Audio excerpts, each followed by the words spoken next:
Assalamualaikum warahmatullahi wabarakatuh. A'udzu billahi minasyaitonir rajim. Bismillahirrahmanirrahim. Alhamdulillahi rabbil alamin. Wassalatu wassalamu ala asyrafil anbiya'i wal mursalin sayyidina wa maulana Muhammadin wa ala alihi wa sahbihi wa barik wa sallim ajma'in, amma ba'd. Marilah kita senantiasa bersyukur kepada Allah Subhanahu wa taala dengan mengucapkan alhamdulillah. Karena mana berkat taufik, hidayah dan inayah dari Allah Subhanahu wa taala, kita masih diberikan Allah kesempatan hidup di dunia ini yang mana fungsinya untuk beribadah kepada Allah Subhanahu wa taala. Siswa-siswi yang dirahmati oleh Allah Subhanahu wa taala. Hari ini dalam pembelajaran pendidikan agama Islam dan budi pekerti, kita akan membahas dengan tema menuntut ilmu dalam Islam. Menuntut ilmu adalah suatu usaha yang dilakukan oleh seseorang untuk mengubah hidup, tingkah laku dan perilaku ke arah yang lebih baik. Karena pada dasarnya ilmu menunjukkan jalan menuju kebenaran sekaligus meninggalkan kebodohan. Kemiskinan pun muncul dari kebodohan dan kebodohan akan mengakibatkan keterbelakangan dan ketertinggalan pada semua aspek kehidupan. Menuntut ilmu dalam bahasa Arab disebut juga dengan talabul ilmi. Menuntut ilmu adalah bagian dari sebuah ibadah kepada Allah Subhanahu wa taala. Bahkan menuntut ilmu ini merupakan kewajiban setiap muslim yang sudah mukallaf. Baiklah, saya akan memberikan pengertian tentang ilmu. Kata ilmu yang sering kita jumpai dalam bahasa Indonesia merupakan kata serapan dari bahasa Arab. Berasal dari kata al-ilmu yang merupakan bentuk masdar dari alima ya'lamu ilman. Dalam bahasa Inggris, know yang berarti tahu atau mengetahui. Lawan kata al-ilmu adalah al-jahlu atau kebodohan. Sedangkan secara istilah, ilmu berarti mengetahui sesuatu atau memahami tentang sesuatu.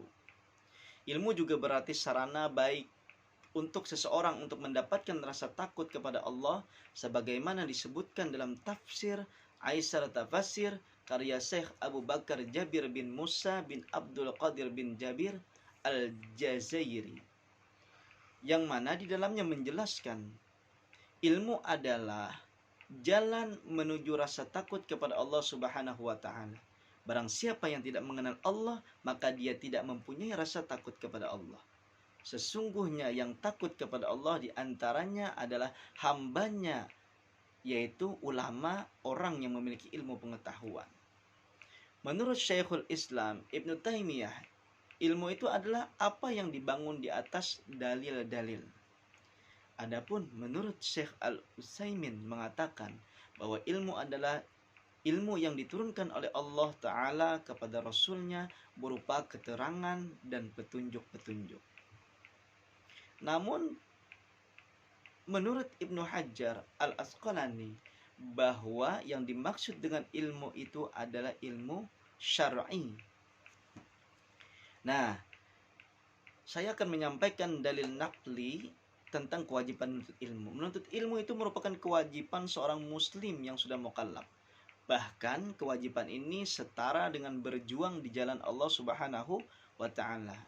Sebagaimana firman Allah dalam surah At-Taubah ayat 122 yang artinya adalah, dan tidak sepatutnya orang-orang mukmin itu semuanya pergi ke medan perang. Mengapa sebagian dari mereka tidak pergi untuk memperdalam pengetahuan agama mereka dan untuk memberi peringatan kepada kaumnya apabila mereka telah kembali, agar mereka dapat menjaga dirinya. Quran Surah At-Taubah ayat 122. Ayat tersebut memberikan pemahaman kepada kita keterpanggilan kita sebagai orang-orang beriman. Bukan hanya pergi seluruhnya ke medan jihad, perang. Namun harus ada bagian dari kita untuk mempelajari tafaqquh fiddin, itu memperdalam pengetahuan agama. Bahkan dalam hadis Rasulullah Shallallahu Alaihi Wasallam beliau bersabda, "Talabul ilmi faridatan ala kulli muslim." Yang artinya menuntut ilmu itu wajib atas setiap muslim.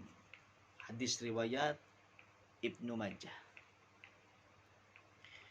Dalam hadis ini Rasulullah Shallallahu Alaihi Wasallam dengan tegas menyatakan bahwa menuntut ilmu hukumnya wajib atas setiap muslim. Bukan hanya berlaku bagi sebagian saja, namun seluruh muslim, baik itu laki-laki maupun perempuan, baik itu tua maupun muda. Terkait dengan kewajiban setiap muslim untuk menuntut ilmu, maka kita harus mengetahui tentang menuntut ilmu. Itu dibagi menjadi dua, yaitu fardu ain dan fardu kifayah. Untuk fardu ain, dalam bagian menuntut ilmu yang pertama ini, ada dua macam lagi. Jenis ilmu fardu ain yang harus dipelajari oleh seluruh mukallafin dimanapun mereka berada dan kapanpun juga. Artinya seluruh muslim itu wajib mempelajarinya. Adapun yang termasuk dalam jenis ini adalah mengetahui tauhid dan perusaknya, yaitu syirik. Bisa juga pokok-pokok keimanan seperti rukun iman Islam, hukum sholat dan sebagainya. Juga termasuk mengetahui perkara-perkara yang diharamkan dalam Islam, seperti makanan ada yang dihalalkan, minuman, pakaian, kehormatan, darah, harta, ucapan, bahkan perbuatan. Nah, jenis ilmu fardu ain yang harus dipelajari oleh sebagian mukallafin saja yang memiliki kewajiban tertentu yang khusus baginya. Adapun maksud jenis ini adalah orang yang tidak memiliki kewajiban tersebut tidak harus mempelajari ilmu tersebut. Contohnya dari jenis ilmu ini antara lain ilmu tentang suatu ibadah tertentu bagi orang yang mampu mengerjakannya, seperti haji, umroh, dan lain-lain sebagainya. Kemudian juga ilmu tentang pekerjaan, seperti profesi atau tugas agar bisa menunaikan kewajiban pekerjaannya dan agar terhindar dari melakukan hal haram dalam pekerjaannya itu. Misalkan bekerja di kantor yang melakukan aktivitas riba. Ada lagi ilmu tentang muamalah, aktivitas yang hendak dilakukannya. Agar bisa menghindari larangan haram dilakukan dan bisa menunaikan kewajibannya terhadap pihak lain. Itu jual beli contohnya. Kemudian juga ilmu tentang hukum suatu kejadian kontemporer bagi yang mengalaminya, seperti narkoba, korupsi, dan lain-lain sebagainya.